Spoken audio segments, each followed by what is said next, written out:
This team is different as the Colorado Avalanche entered this season with a chip on their shoulder and tore up the opposition in their first 6 games.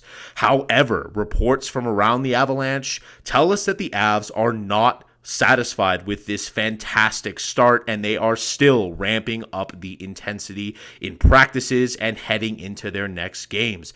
As well, we have some great news to share with you about reinforcements coming soon to the Avs. So kick back, relax. You are in the right place for all things Avalanche here at Avalanche Digest. Why don't you hit that subscribe button so you don't miss a single bit of news?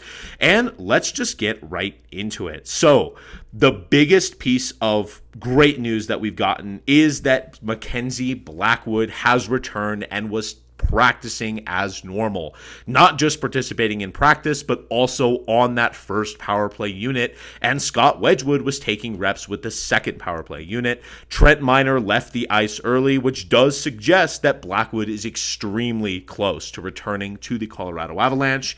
Brendan Vaught is the courtesy of who was the on-ice reporter for this one. He does say that, there's a chance that he could play in Utah today.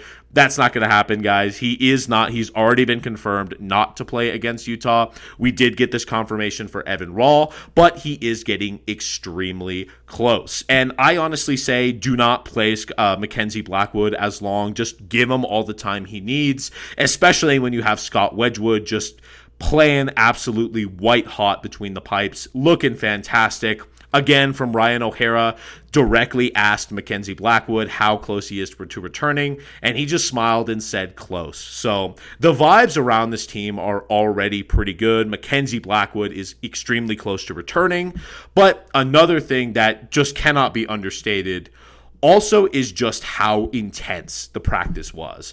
And you can see here, Evan Rawl spells it out. The Avs are 5-0-1. They have 11 out of 12 possible points in the first 6 games, and yet are holding a super intense practice. The team is looking very focused right now and isn't messing around. And what a fantastic thing to see as an Avs fan, just someone on the outside, and just someone who loves hockey in general. A dedicated and driven team like the Avs, looking how they are, is probably the best start they've had to a season in quite a long time. They probably ever since 2022, these are the best vibes that the Avalanche have had.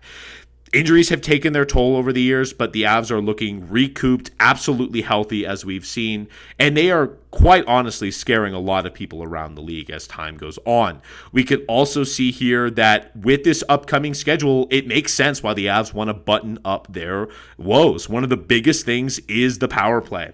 We've seen that the power play has just not been good enough as time goes on.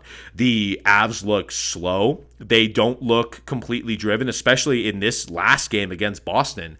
And yet the systems have been good. They're whipping around the puck. They haven't looked slow all the time.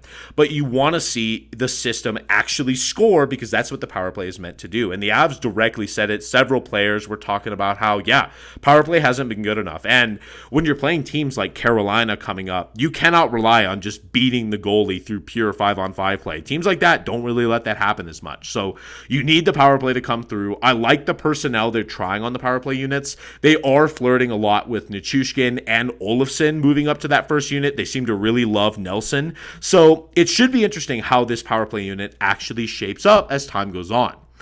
Moving into actually talking about that schedule, though, you can see here that it's not an easy time. The Avalanche play the Utah Mammoth again, who are surging. They're looking like they're starting to really push for that wildcard playoff spot.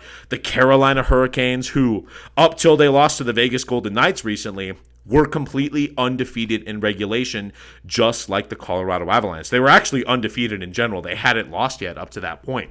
The Bruins are definitely looking like a rebuilding team, but they are never someone to really fall asleep against. They're still capable of making good plays. They have skilled players like David Pastrnak and Charlie McAvoy, so keep on your toes for that one. You can see you're playing top teams like the New Jersey Devils and the Vegas Golden Knights, who, just by the way, are one of the best teams right now in the league. They are the best team, and just behind them are the Colorado Avalanche. You can see just before that, it was the Canes, the Colorado Avalanche, and the Vegas Golden Knights, with the only teams that haven't lost in regulation or at all. And right now, the only two teams that hold that status are the Knights and the Avs. So truly, it's looking like a clash of the Titans at the end of this little game segment that I showed you here, but which does take place on Halloween. So that's scary to me. I'm already horrified of that haunted house. But you honestly really love the idea of the Avs playing best on best, getting this type of test, and seeing just how they hold up.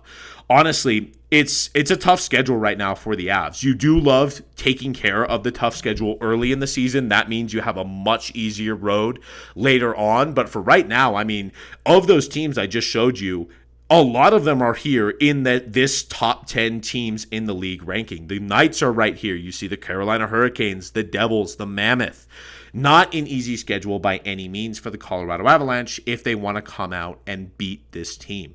And honestly, what more fun in this grueling schedule to come than a Heritage Series throwback for the Colorado Avalanche? The jerseys finally got revealed. The dates from when they're going to be wearing all of them have also been revealed.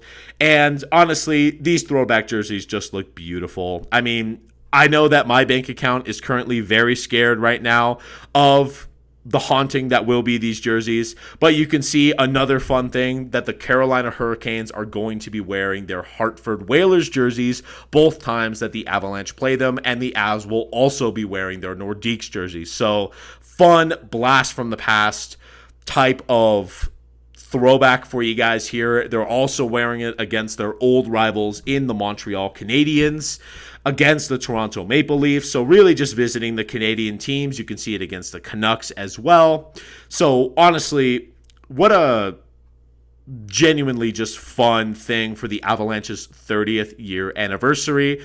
The vibes are at an all-time high. That's all I can say. I mean, the Avs are looking absolutely fantastic right now. Really, you see how well the Avs have played in these first 6 games, and you have caveats like Mackenzie Blackwood, our starter, is not here for these first few games. You can see Logan O'Connor, one of the Avs' best penalty killers, and just probably one of their best fourth-liners in general, also not here as well. You can just see how the Avalanche have managed to sustain injuries like Yoel Kiviranta, Sam Girard, and still have some of the best defensive numbers in the game and continue to push on. I mean, honestly, you can see how the Avs are ramping it up in practice, and you understand that this team just isn't satisfying with like, oh, well, we got the win. They always push themselves. And honestly, I just got to give credit right now to the leadership of this Avs team. Gabe Landeskog has not been here for the last 3 years, and you haven't seen, ever since his departure because of his surgery, you haven't seen a team look this driven since. I think he has a major role in how he plays with this team, motivating them, getting them up, even when they win. The Avs teams of past would just kind of, they would win greasy, and they would have a lot of problems, and then going into the next game, they wouldn't learn their lesson. They would say, oh, well, we won. It would only be when they lost that they had to learn. But now the Avs are continuing to win, continuing to look great, and building off of that, building off of their success. And that's something that is just fantastic to see as an Avs fan. We're going to be covering it for you all year long here at Avs Digest, so don't forget to subscribe so you don't miss a single bit of that news, and I will see y'all in the next one.